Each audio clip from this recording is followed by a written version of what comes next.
मैं ही सभी का आदि, मध्य और अंत हूं। जो यह जानता है वह मुझ में अनन्य भाव से स्थित हो जाता है। मेरी महिमा में स्थित, मेरी आराधना में लीन और आपस में मेरी चर्चा करने वाले भक्त मुझे प्राप्त कर लेते हैं। जो मुझ में सदा स्थित रहते हैं और प्रेमपूर्वक भजन करते हैं, उन्हें मैं वह बुद्धि देता हूं जिससे वे मुझे प्राप्त कर सकें। उनकी कृपा के लिए मैं उनके अंतर्मन में स्थित होकर अज्ञान जनित अंधकार को ज्ञान के प्रकाश से नष्ट करता हूं। अर्जुन ने कहा, आप परम ब्रह्म, परम धाम और परम पवित्र हैं। सभी आर्षि, देवर्षि नारद, असित, देवल और व्यास आपकी इस महिमा का वर्णन करते हैं। हे कृष्ण, जो कुछ आप कह रहे हैं वह सत्य है। न तो देवता और न ही दानव आपकी महिमा को समझ सकते हैं। केवल आप ही अपने आप को जानते हैं, क्योंकि आप सभी प्राणियों के आदि और परमेश्वर हैं। कृपया मुझे उन दिव्य ऐश्वर्यों का वर्णन कीजिए जिनके द्वारा आप इस संसार में व्याप्त हैं। हे योगेश्वर, मैं किस प्रकार आपको सदा स्मरण करूं और आपके किस किस रूप का ध्यान करूं। हे जनार्दन, आपके ऐश्वर्यों का वर्णन कीजिए, क्योंकि मैं आपकी महिमा को सुनने के लिए उत्सुक हूं। श्री भगवान ने कहा, हे पार्थ, मेरे दिव्य ऐश्वर्यों का कोई अंत नहीं है। फिर भी मैं संक्षेप में कुछ प्रमुख ऐश्वर्य बता रहा हूं। मैं सभी प्राणियों के हृदय में स्थित आत्मा हूं। मैं सभी का आदि, मध्य और अंत हूं। मैं आदि देवताओं में विष्णु हूं, प्रकाशों में सूर्य हूं, मरीचि नामक मरुतों में और नक्षत्रों में चंद्रमा हूं। मैं वेदों में सामवेद हूं, देवताओं में इंद्र हूं, इंद्रियों में मन हूं और प्राणियों में चेतना हूं। मैं रुद्रों में शंकर हूं, यक्षों और राक्षसों में कुबेर हूं, वसुओं में अग्नि हूं और पर्वतों में मेरु हूं। पुरोहितों में बृहस्पति हूं, सेनापतियों में स्कंद हूं, जलाशयों में समुद्र हूं। मैं महान ऋषियों में भृगु हूं, शब्दों में ओंकार हूं, यज्ञों में जपयज्ञ हूं और स्थिर वस्तुओं में हिमालय हूं। मैं वृक्षों में पीपल हूं, देवर्षियों में नारद हूं, गंधर्वों में चित्ररथ हूं, सिद्धों में कपिल मुनि हूं। मैं घोड़ों में उच्चैःश्रवा हूं, जो समुद्र मंथन से उत्पन्न हुआ था। ऐरावत हाथियों में हूं और मनुष्यों में राजा हूं। मैं शस्त्रधारियों में वज्र हूं, गौओं में कामधेनु हूं, संतान उत्पन्न करने वालों में कामदेव हूं और नागों में वासुकी हूं। मैं सर्पों में अनंत हूं, जलचरों में वरुण हूं, पितरों में अर्यमा हूं और नियम का पालन करने वालों में यमराज हूं। मैं दैत्यों में प्रहलाद हूं, गणन करने वालों में समय हूं, पशुओं में सिंह हूं और पक्षियों में गरुड़ हूं। मैं शुद्ध करने वालों में पवन हूं, शस्त्रधारियों में राम हूं, मछलियों में मगर हूं और नदियों में गंगा हूं। हे अर्जुन, मैं सृष्टि का आदि, मध्य और अंत हूं। ज्ञान विज्ञान देने वालों में आत्मा हूं और तर्क शास्त्र में वाद हूं। 29 मैं अक्षरों में अ हूं, द्वंद्वों में साम्य हूं, अविनाशी समय हूं और चारों ओर से देखने वाला हूं। 30 मैं मृत्यु हूं जो सब कुछ नष्ट कर देती है और उत्पत्ति करने वाला भावी हूं। मैं स्त्रियों में कीर्ति, श्री, वाणी, स्मृति, मेधा, धैर्य और क्षमा हूं। 31 मैं सामवेद के छंदों में बृहत साम हूं, मासों में मार्गशीर्ष हूं और रथुओं में वसंत रथु हूं। 42 मैं छलने वालों में जुआ हूं, तेजस्वियों में तेज हूं, विजयी में विजय हूं और संकल्प करने वालों में संकल्प हूं। 33 मैं वृष्णिवंशी में वासुदेव हूं, पांडवों में अर्जुन हूं, मुनियों में व्यास हूं और कवियों में शुक्राचार्य हूं। 34 मैं दंड देने वालों में दंड हूं, विजय की इच्छा रखने वालों में नीति हूं, गुप्त रहस्यों में मौन हूं और ज्ञानियों में ज्ञान हूं। 35 मैं सभी प्राणियों का बीज हूं। हे अर्जुन, ऐसा कोई भी चर या अचर प्राणी नहीं है जो मुझसे रहित हो। 33 मेरे दिव्य ऐश्वर्य का कोई अंत नहीं है। जो कुछ मैंने बताया है वह मेरे विशाल ऐश्वर्य का केवल संक्षेप रूप है। 38 जो भी विभूतिमान, सुंदर और शक्तिशाली वस्तु है, समझ लो कि वह मेरे तेज के अंश से है। 39 हे अर्जुन, मैं इस संपूर्ण जगत को केवल अपने एक अंश से धारण किए हुए हूं।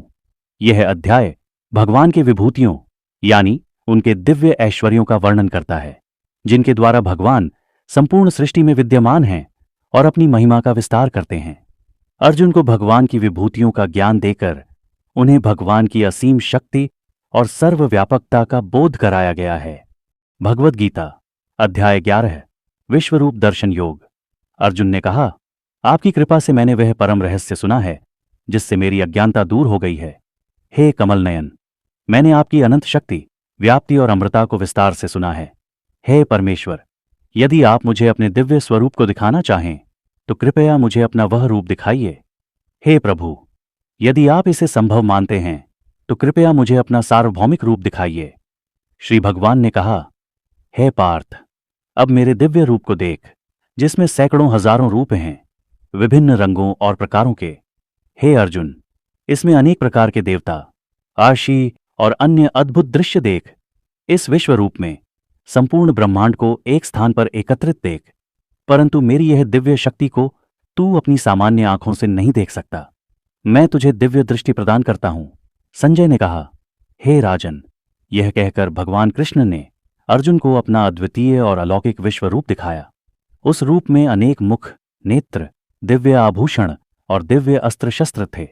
उनका तेज हजारों सूर्य के एक साथ चमकने जैसा था। अर्जुन ने उस रूप में अनगिनत ब्रह्मांडों को देखा। वह दृश्य इतना अद्भुत था कि अर्जुन विस्मय से भर गया और उसने भगवान को प्रणाम किया।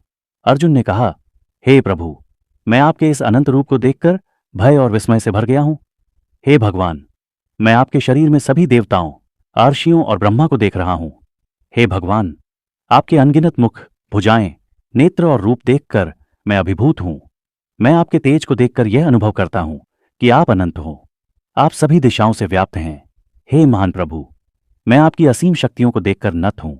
इस रूप में सभी लोक और जीव भयभीत हो रहे हैं। देवता आपको देखकर विस्मय से भर गए हैं।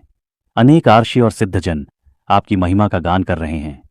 हे महायोगी, आपके इस स्वरूप को देखकर सभी भयभीत हो रहे हैं। हे महात्मा, आपके असीम रूप को देखकर मेरी आत्मा भी भयभीत है। हे देव, कृपया अपनी कृपा दिखाइए और मुझे शांत कीजिए। मैं देख रहा हूं कि आपकी मुखाग्नि में सभी योद्धा और राजा नष्ट हो रहे हैं।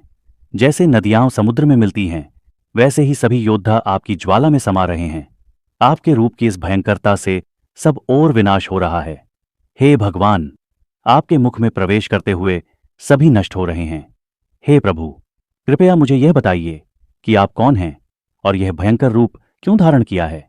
श्री भगवान ने कहा, मैं समय हूं जो सब कुछ नष्ट करता है। मैं यहां इन सभी को नष्ट करने के लिए उपस्थित हूं। हे अर्जुन, उठो और युद्ध करो। ये सभी पहले से ही मारे जा चुके हैं। तुम केवल निमित्त मात्र बनो। मैं पहले ही इनके विनाश का विधान कर चुका हूं। संजय ने कहा। अर्जुन ने भगवान को प्रणाम किया और भय से कांपते हुए स्तुति की। अर्जुन ने कहा, हे महान प्रभु, आपके इस स्वरूप को देखकर सभी भयभीत हो गए हैं। हे अनंत शक्तिवान, आप ब्रह्मा और अन्य देवताओं के भी कारण हैं। आप सभी के परम कारण हैं। आप वायु, अग्नि, जल और चंद्रमा हैं। मैं आपको बार बार प्रणाम करता हूं। हे प्रभु, मैं आपको हर दिशा में प्रणाम करता हूं। हे अच्युत, यदि मैंने अज्ञानता से आपको कभी अपमानित किया हो तो कृपया क्षमा करें। आप मेरे पिता, गुरु और सबसे बड़े पूजनीय हैं।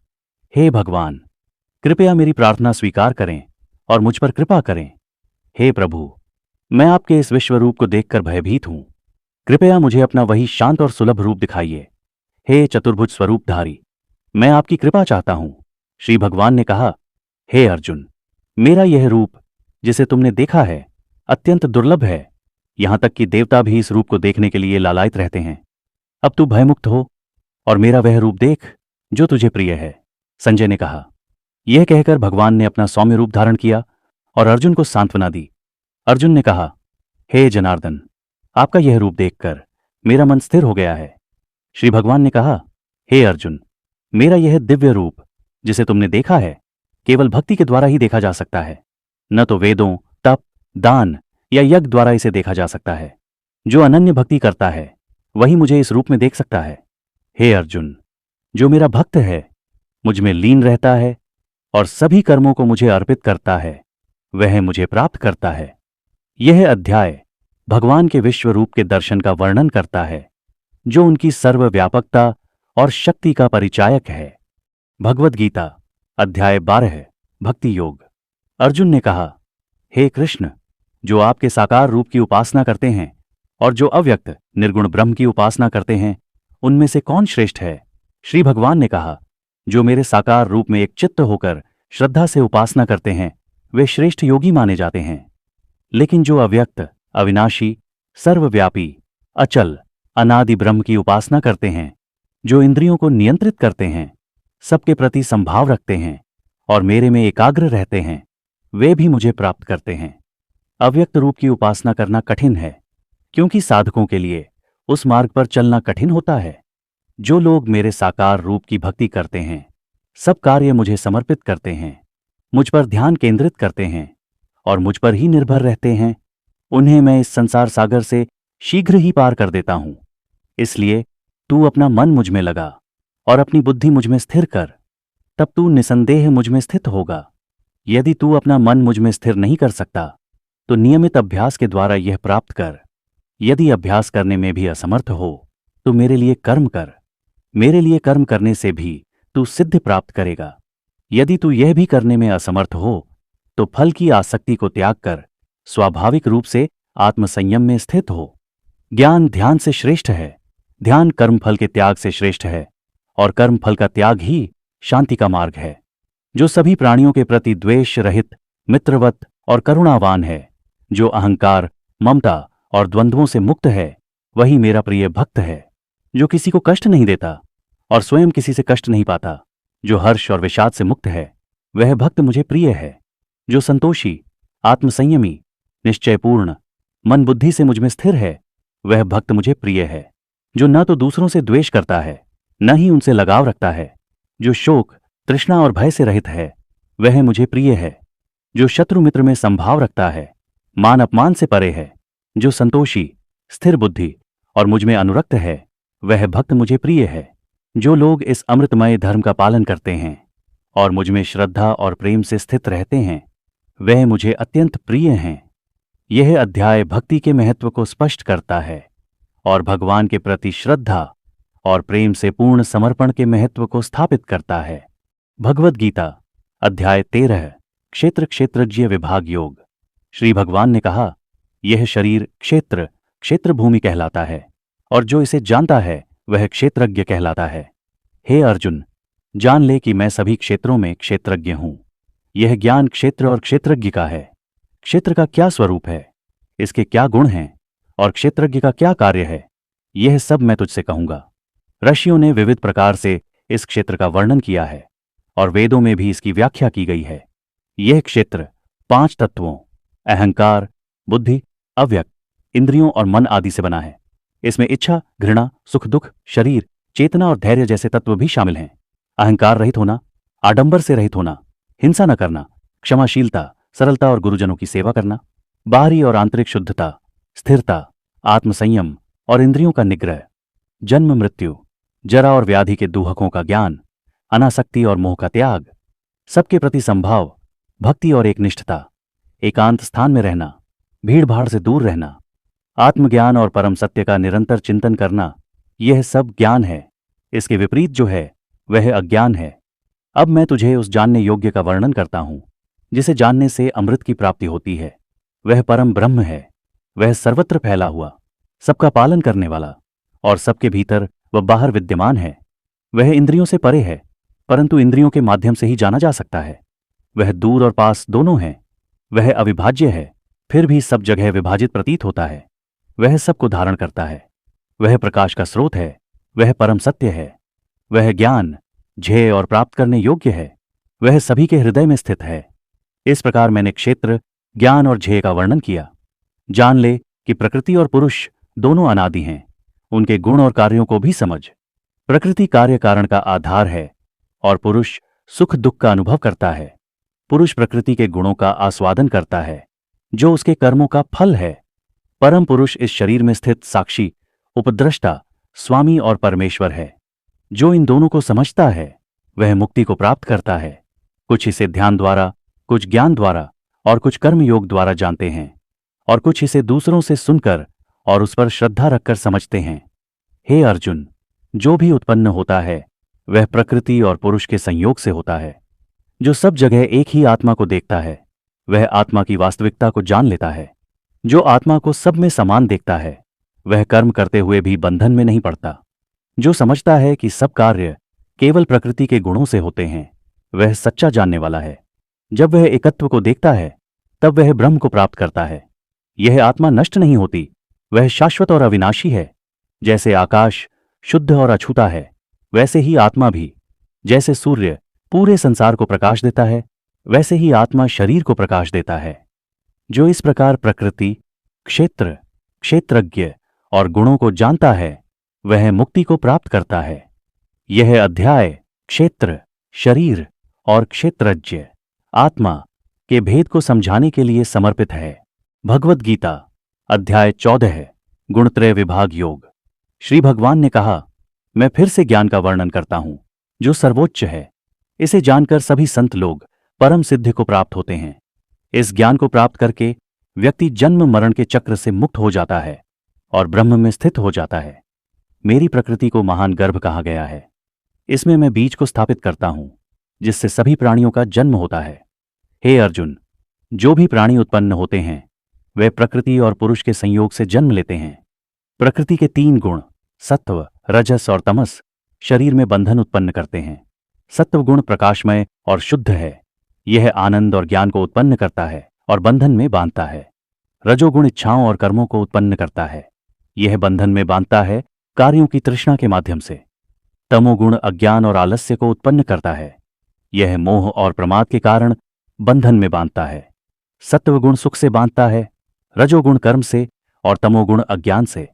जब किसी व्यक्ति में सत्वगुण प्रमुख होता है तो ज्ञान उत्पन्न होता है। रजोगुण से लोभ और तमोगुण से अज्ञान और आलस्य बढ़ते हैं। जब सत्वगुण प्रबल होता है तो शरीर में ज्ञान का प्रकाश फैलता है। जब रजोगुण बढ़ता है तो लोभ, कर्म तृष्णा और अशांति उत्पन्न होती है। जब तमोगुण बढ़ता है तो अज्ञान, आलस्य और प्रमाद प्रबल होते हैं।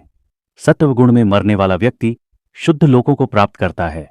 रजोगुण में मरने वाला व्यक्ति कर्ममय जीवन में जन्म लेता है और तमोगुण में मरने वाला अज्ञानपूर्ण योनि में जन्म लेता है। सत्वगुण का फल पवित्रता है, रजोगुण का फल दुख है और तमोगुण का फल अज्ञान है। सत्व से ज्ञान उत्पन्न होता है, रजस से तृष्णा और तमस से अज्ञान। सत्वगुण वाले ऊपर की ओर बढ़ते हैं, रजोगुण वाले बीच में रहते हैं और तमोगुण वाले नीचे गिरते हैं। जब साधक तीनों गुणों से परे हो जाता है तो वह जन्म और मृत्यु के चक्र से मुक्त हो जाता है। गुणों से परे जाने वाला व्यक्ति अमृता और ब्रह्म की स्थिति को प्राप्त करता है। अर्जुन ने पूछा, गुणों के परे जाने वाले व्यक्ति के लक्षण क्या हैं और वह कैसे आचरण करता है? श्री भगवान ने कहा, जो सुख दुख, मान अपमान, मित्र शत्रु और लाभ हानि में संभाव रखता है, जो गुणों से प्रभावित नहीं होता और जो केवल मुझ में स्थिर रहता है, वही गुणों से परे है। जो अनन्य भक्ति से मेरी सेवा करता है वह गुणों से परे होकर ब्रह्म को प्राप्त करता है। मैं ब्रह्म का आधार हूं और अमृता, शाश्वत धर्म और अनंत सुख का स्रोत हूं। यह अध्याय प्रकृति के 3 गुणों के प्रभाव और उनसे मुक्त होने की प्रक्रिया को समझाने के लिए समर्पित है। भगवद गीता अध्याय 15, पुरुषोत्तम योग। श्री भगवान ने कहा, संसार वृक्ष को अश्वत्थ, पीपल के रूप में जानो, जिसकी जड़ें ऊपर और शाखाएं नीचे हैं। इसके पत्ते वेद हैं और इसे जानने वाला वेद को जानने वाला है। इसकी शाखाएं गुणों से पोषित होती हैं और इसकी जड़ें कर्मों के अनुसार फैलती हैं। इस संसार वृक्ष का स्वरूप यहां समझा नहीं जा सकता। इसे वैराग्य के दृढ़ शस्त्र से काटो। इसके बाद उस परम स्थान को प्राप्त करो जहां से लौटना नहीं होता और जहां परमेश्वर का निवास है। जो अहंकार, मोह और आसक्ति से मुक्त होकर सुख दुख में संभाव रखते हैं वे उस परम स्थान को प्राप्त करते हैं। वह परम धाम सूर्य, चंद्रमा या अग्नि से प्रकाशित नहीं होता। वहां पहुंचने पर मनुष्य पुनः संसार में नहीं लौटता। मेरे अंशरूप आत्मा संसार में जीव के रूप में स्थित है और प्रकृति में मन और इंद्रियों का अनुभव करता है। जब आत्मा एक शरीर को छोड़कर दूसरे शरीर में जाता है तो वह मन और इंद्रियों को अपने साथ ले जाता है। यह आत्मा कान, नेत्र, स्पर्श, रस और गंध के माध्यम से विषयों का अनुभव करता है। अज्ञानजन इस आत्मा को नहीं देख पाते, परंतु ज्ञानियों की दृष्टि इसे देखती है। जो योग में स्थित हैं वे इसे अपने हृदय में देखते हैं, लेकिन अज्ञानी इस आत्मा को नहीं जानते।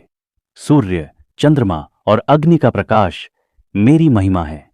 मैं पृथ्वी में प्रवेश कर सब प्राणियों को धारण करता हूं।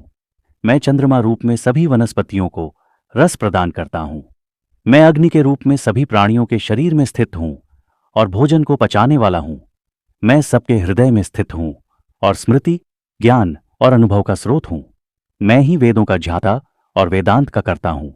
संसार में 2 प्रकार के पुरुष हैं, क्षर नाशवान और अक्षर अविनाशी। लेकिन परम पुरुष तो इन दोनों से परे है। वह अविनाशी परमेश्वर है जो तीनों लोकों में प्रवेश करता है और उनका पालन करता है। क्योंकि मैं अक्षर और क्षर दोनों से श्रेष्ठ हूं, इसलिए मुझे पुरुषोत्तम कहा गया है। जो मुझे पुरुषोत्तम के रूप में जानता है वह सब ज्ञानों को जानने वाला है और मुझे पूरी भक्ति से प्राप्त करता है। हे अर्जुन, यह सबसे गोपनीय शास्त्र मैंने तुझसे कहा। इसे समझने के बाद मनुष्य ज्ञानी और पूर्णतया सफल हो जाता है। यह अध्याय परम पुरुष और संसार वृक्ष के प्रतीक द्वारा संसार के सत्य को समझाने के लिए समर्पित है। भगवद गीता अध्याय 16 दैवासुर संपद विभाग योग। भगवान ने कहा, निर्भयता, अंतःकरण की शुद्धि, ज्ञान में दृढ़ता, दान, इंद्रिय संयम, यज्ञ, अध्ययन, तप और सरलता ये दैवी संपद के लक्षण हैं। अहिंसा, सत्य, क्रोध रहित होना, त्याग, शांत स्वभाव, दूसरों की निंदा न करना, करुणा, लोभ रहित होना, सौम्यता, लज्जा और धैर्य ये भी दैवी गुण हैं। तेज, क्षमा, धैर्य, शुद्धता, द्वेष रहित होना और अहंकार का अभाव ये सभी दैवी संपद को दर्शाते हैं। दंभ, अभिमान, घमंड, क्रोध, कठोरता और अज्ञान ये आसुरी संपद के लक्षण हैं। दैवी संपद मोक्ष के लिए होती है, जबकि आसुरी संपद बंधन का कारण बनती है। हे अर्जुन, तू दैवी संपदा से युक्त है। संसार में दो प्रकार के व्यक्ति हैं, दैवी और आसुरी। दैवी गुणों वाले मोक्ष की ओर बढ़ते हैं, जबकि आसुरी गुणों वाले विनाश की ओर। आसुरी प्रकृति वाले लोग धर्म और अधर्म का भेद नहीं समझते। उनमें न तो शुद्धता होती है, न ही सदाचार और न ही सत्य। वे कहते हैं कि यह संसार असत्य है, बिना किसी आधार के है और केवल स्त्री पुरुष के संयोग से उत्पन्न हुआ है। ऐसे लोग, जिनकी बुद्धि भ्रष्ट हो चुकी है, विनाशकारी कार्यों में लग जाते हैं और संसार का नाश करते हैं। वे असीम इच्छाओं, कपट, अहंकार और अज्ञान से युक्त होकर अशुद्ध कर्म करते हैं। उनकी तृष्णा कभी समाप्त नहीं होती। वे अनेक प्रकार की आशाओं में बंधे रहते हैं और धन संपत्ति के प्रति आसक्त होते हैं। वे सोचते हैं कि आज मैंने यह प्राप्त किया, कल और अधिक प्राप्त करूंगा। यह धन मेरा है और भविष्य में और भी अधिक होगा। इस प्रकार वे अहंकार में डूबे रहते हैं। वे कहते हैं, मैंने इस शत्रु को मार दिया और अन्य को भी मार दूंगा, मैं सर्वशक्तिमान हूं। इस प्रकार अहंकार, गर्व और अज्ञान से युक्त होकर वे अपने विनाश की ओर बढ़ते हैं। ऐसे लोग मोह और भ्रम में फंसकर अधर्म के मार्ग पर चलते हैं और नरक को प्राप्त होते हैं। वे स्वयं को श्रेष्ठ मानते हैं, अहंकार करते हैं और यज्ञों को दिखावे के लिए करते हैं। वे अहंकार, शक्ति और क्रोध से भरे होते हैं और मुझ परमेश्वर का तिरस्कार करते हैं। मैं ऐसे दुष्ट और क्रूर लोगों को बार बार अधम योनियों में जन्म देता हूं। ऐसे आसुरी व्यक्ति जन्म जन्मांतर में अधम योनियों को प्राप्त होते हैं और मुझसे दूर होकर नरक में गिरते हैं। काम, क्रोध और लोभ ये 3 नरक के द्वार हैं जो आत्मा का नाश करते हैं। इनसे बचना चाहिए। जो व्यक्ति इन 3 दोषों से मुक्त होकर शास्त्रों के अनुसार चलता है वह परम गति को प्राप्त होता है। जो व्यक्ति शास्त्रों के नियमों का पालन नहीं करता और अपनी इच्छाओं के अनुसार कार्य करता है वह न तो सिद्धि प्राप्त करता है, न सुख और न ही परम गति। अतः शास्त्र ही तेरा प्रमाण है। इसे जानकर तुझे क्या करना चाहिए और क्या नहीं, इसका निर्णय करना चाहिए। यह अध्याय दैवी और आसुरी गुणों का वर्णन करता है और मनुष्य को धर्म के मार्ग पर चलने की प्रेरणा देता है। भगवद गीता अध्याय 17 श्रद्धात्रय विभाग योग। अर्जुन ने कहा, हे कृष्ण, जो लोग शास्त्रों के नियमों को छोड़कर श्रद्धा से युक्त होकर पूजा करते हैं उनकी स्थिति कैसी होती है? क्या वे सत्व, रजस या तमस के अंतर्गत आते हैं? श्री भगवान ने कहा, मनुष्यों की श्रद्धा 3 प्रकार की होती है, सत्वगुणी, रजोगुणी और तमोगुणी। यह उनके स्वभाव के अनुसार होती है। मनुष्य जिस प्रकार की श्रद्धा रखता है वैसा ही उसका स्वभाव होता है। वह जैसा श्रद्धावान है वैसा ही वह मनुष्य होता है। सत्वगुणी व्यक्ति देवताओं की पूजा करते हैं, रजोगुणी मनुष्य यक्षों और राक्षसों की पूजा करते हैं और तमोगुणी व्यक्ति प्रेतों और भूतों की पूजा करते हैं। जो लोग शास्त्र विहित नियमों के विपरीत तप करते हैं और अज्ञान से स्वयं को तथा दूसरों को कष्ट देते हैं उन्हें आसुरी कहा गया है। वे अपने शरीर और आत्मा को कष्ट देकर मुझे जो शरीर में स्थित है कष्ट पहुंचाते हैं। भोजन, यज्ञ, तप और दान भी 3 प्रकार के होते हैं, सत्वगुणी, रजोगुणी और तमोगुणी। सत्वगुणी भोजन वह है जो आयु, बल, स्वास्थ्य, सुख और तृप्ति बढ़ाता है। यह स्वादिष्ट, पौष्टिक और पचने में हल्का होता है। रजोगुणी भोजन वह है जो कड़वा, खट्टा, नमकीन, अधिक गर्म, तीखा और रुचिकर है, लेकिन दुख, चिंता और रोग उत्पन्न करता है।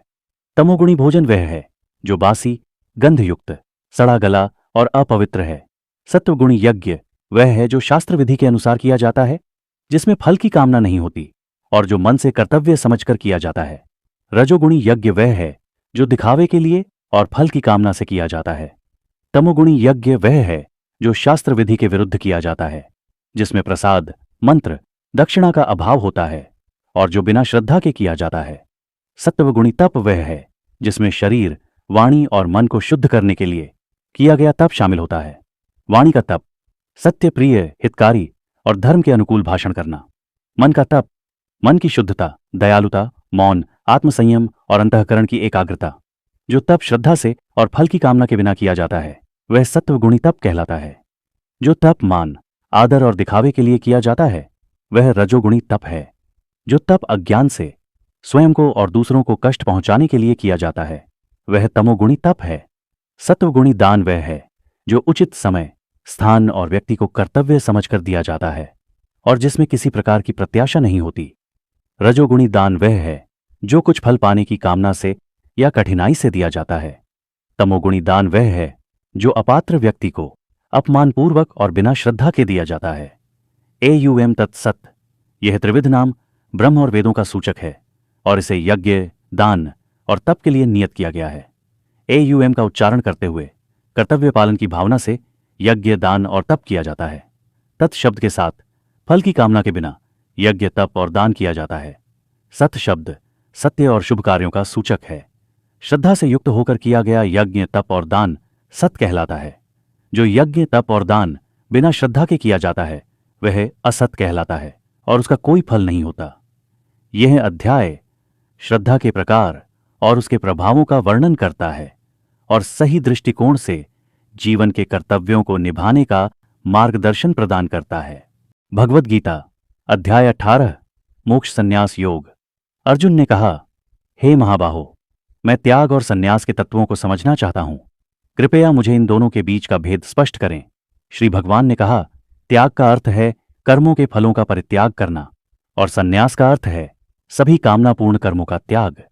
कुछ विद्वानों का कहना है कि सभी कर्म त्याग देना चाहिए, जबकि अन्य कहते हैं कि यज्ञ, दान और तप को कभी नहीं छोड़ना चाहिए। हे अर्जुन, अब मैं तुम्हें त्याग के 3 प्रकारों का भेद बताता हूं।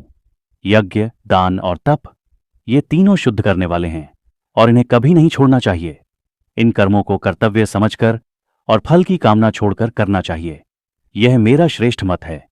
निषिद्ध कर्मों का त्याग करना उचित है, लेकिन कर्तव्य कर्मों का त्याग करना अज्ञान से प्रेरित है। यदि कोई कष्ट से बचने के लिए कर्तव्य कर्मों का त्याग करता है तो वह रजोगुणी त्याग कहलाता है। कर्तव्य कर्मों का त्याग इस भावना से करना कि यह मेरा कर्तव्य है, सत्वगुणी त्याग कहलाता है।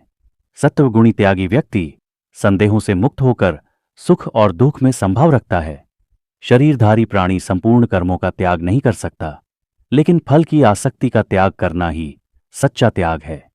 जो त्याग करता है उसे कर्म के 3 प्रकार के फलों, अनिष्ट, इष्ट और मिश्रित से मुक्ति मिलती है। कर्म के 5 कारक हैं: अधिष्ठान, शरीर, कर्ता, इंद्रियाओं, विभिन्न प्रकार के प्रयास और ईश्वर। इन 5 के बिना कोई भी कर्म संभव नहीं है। जो व्यक्ति अहंकार से रहित है और इन कारकों को जानकर कर्म करता है वह बंधन में नहीं पड़ता। जो व्यक्ति अपने आप को कर्ता मानता है वह अपूर्ण बुद्धि वाला है और कर्म के फल को प्राप्त करता है। जिसे अहंकार का अभाव है और जिसकी बुद्धि शुद्ध है वह चाहे कितने भी कर्म करे वह बंधन में नहीं पड़ता। ज्ञान, झेय, जानने योग्य और झाता, ये 3 ज्ञान के प्रेरक हैं।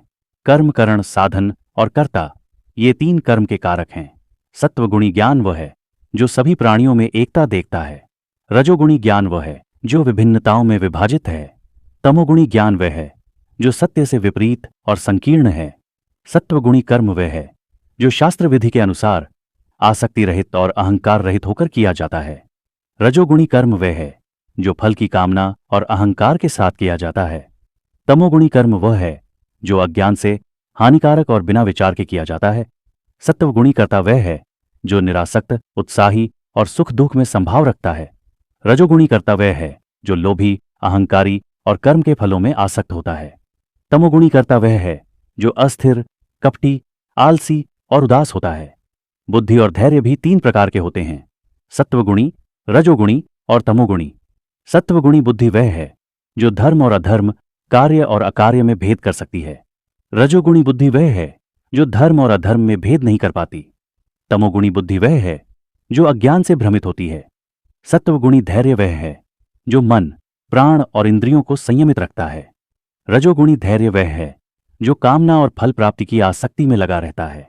तमोगुणी धैर्य वह है जो भय, आलस्य और मोह में स्थित होता है। सुख भी 3 प्रकार का होता है, सत्वगुणी, रजोगुणी और तमोगुणी। सत्वगुणी सुख वह है जो प्रारंभ में कष्टदायक लेकिन अंत में आनंददायक होता है। रजोगुणी सुख वह है जो प्रारंभ में आनंददायक लेकिन अंत में कष्टदायक होता है। तमोगुणी सुख वह है जो आलस्य और अज्ञान से उत्पन्न होता है। संसार में कोई भी प्राणी ऐसा नहीं है जो इन 3 गुणों से मुक्त हो। ब्राह्मण, क्षत्रिय, वैश्य और शूद्र, इन चारों का विभाजन उनके गुण और कर्म के अनुसार किया गया है। ब्राह्मण के गुण हैं शांति, संयम, तप, पवित्रता, सहिष्णुता और ज्ञान। क्षत्रिय के गुण हैं वीरता, तेज, धैर्य, युद्ध कौशल और शासन। वैश्य का कर्म है कृषि, गौपालन और व्यापार। शूद्र का कर्म सेवा है। अपनी प्रकृति अनुसार कर्म करते हुए मनुष्य सिद्धि प्राप्त कर सकता है। जो मनुष्य अपने कर्म द्वारा परमेश्वर की पूजा करता है वह परम सिद्धि को प्राप्त करता है। स्वभाव के अनुसार कर्म करना श्रेष्ठ है, भले ही वह दोषयुक्त हो। अपने स्वभाव के अनुसार कर्म करते हुए दोषों को त्याग कर मनुष्य सिद्धि प्राप्त कर सकता है। जो व्यक्ति इंद्रियों को संयमित कर आसक्ति और अहंकार से रहित होकर कर्म करता है वह ब्रह्म के स्वरूप को प्राप्त करता है। जो व्यक्ति सिद्धि को प्राप्त कर ब्रह्म ज्ञान में स्थित होता है वह परम शांति को प्राप्त करता है। जो व्यक्ति शुद्ध बुद्धि, धैर्य और आत्मसंयम के साथ अहंकार, शक्ति, वासना और क्रोध का त्याग करता है वह परमात्मा को प्राप्त करता है। जो व्यक्ति शांतचित्त होकर मुझ में भक्ति करता है वह मुझे साक्षात प्राप्त करता है। केवल भक्ति के द्वारा मनुष्य मुझे जान सकता है और मेरी वास्तविक स्वरूप में पहचान कर मुझ में प्रविष्ट हो सकता है। जो व्यक्ति मेरे आश्रय में रहता है और सभी कर्म करता है वह मेरी कृपा से अनंत शांति प्राप्त करता है। मन और बुद्धि को मुझ में अर्पित कर मेरी शरण में आओ। मेरी कृपा से तुम सभी कष्टों को पार करोगे। यदि अहंकारवश मेरे आदेशों का पालन नहीं करोगे तो विनाश को प्राप्त करोगे। अपने स्वभाव से प्रेरित होकर तुम वही करोगे जो तुम्हें करना चाहिए। भगवान सभी प्राणियों के हृदय में स्थित हैं और अपनी माया से सभी को चलाते हैं, इसलिए उसकी शरण में जाओ। उसकी कृपा से तुम परम शांति और शाश्वत धाम को प्राप्त करोगे। मैंने तुम्हें यह गुप्त ज्ञान बताया, अब तुम जैसा चाहो वैसा करो। मेरे प्रिय होने के कारण मैं तुम्हें फिर से यह सर्वोच्च रहस्य बता रहा हूं। मुझ में मन लगाओ, मेरी भक्ति करो, मेरा पूजन करो और मुझे प्रणाम करो। सभी धर्मों को त्याग कर केवल मेरी शरण में आओ। मैं तुम्हें सभी पापों से मुक्त कर दूंगा। यह ज्ञान उन लोगों को मत बताओ जो तपस्वी, भक्त या सेवा के इच्छुक नहीं हैं। जो इस ज्ञान को मेरे भक्तों तक पहुंचाता है वह मुझे सर्वाधिक प्रिय है और वह निश्चित ही मुझे प्राप्त करेगा। जो इसे सुनता है और श्रद्धा रखता है वह भी पुण्य कर्मों से मुक्त हो जाता है। जो श्रद्धा और ध्यानपूर्वक इसे पढ़ता है वह मोक्ष प्राप्त करता है। हे अर्जुन, क्या तुम्हारे मोह का नाश हुआ? अर्जुन ने कहा, हे कृष्ण, मेरी स्मृति वापस आ गई है। मैं अब संदेह रहित हूं और आपकी शरण में हूं। भागवत गीता का मुख्य उद्देश्य मानव जीवन को सही दिशा प्रदान करना है। यह ग्रंथ जीवन के गूढ़ रहस्यों को स्पष्ट करता है और आत्मा, कर्म, धर्म और मोक्ष का मार्गदर्शन देता है। इसके उद्देश्यों को निम्न बिंदुओं में समझा जा सकता है। पहला है धर्म का पालन करना। गीता सिखाती है कि हर व्यक्ति को अपने कर्तव्यों, धर्म का पालन करना चाहिए, चाहे परिस्थितियां कितनी भी कठिन क्यों न हो। दूसरा है कर्मयोग का सिद्धांत। इसमें निष्काम कर्मयोग का महत्व बताया गया है, अर्थात फल की इच्छा किए बिना अपने कर्मों को करना। यह जीवन में शांति और संतुलन लाने का मार्ग है। तीसरा है आत्मा का ज्ञान। गीता यह समझाती है कि आत्मा अमर और शाश्वत है जबकि शरीर नश्वर है। यह दृष्टिकोण मृत्यु के भय को दूर करता है। चौथा है सही निर्णय लेना। गीता हमें मोह और अज्ञानता से मुक्त होकर विवेकपूर्ण निर्णय लेने की प्रेरणा देती है। 5वां है समर्पण। भगवान कृष्ण के उपदेश यह बताते हैं कि समर्पण और भक्ति के माध्यम से ईश्वर तक पहुंचना संभव है। 6 है मानसिक शांति। गीता मनुष्य को सुख दुख, लाभ हानि और जय पराजय में संभाव रखना सिखाती है। 7वां है उन्नति। गीता का अंतिम लक्ष्य व्यक्ति को मोक्ष मुक्ति के मार्ग पर ले जाना है, जहां वह संसार के बंधनों से मुक्त होकर परमात्मा में लीन हो सके। संक्षेप में, भागवत गीता मानव जीवन के हर पहलू पर मार्गदर्शन प्रदान करती है। यह एक आध्यात्मिक और व्यावहारिक ग्रंथ है जो जीवन को शांति, संतुलन और मुक्ति की ओर ले जाता है।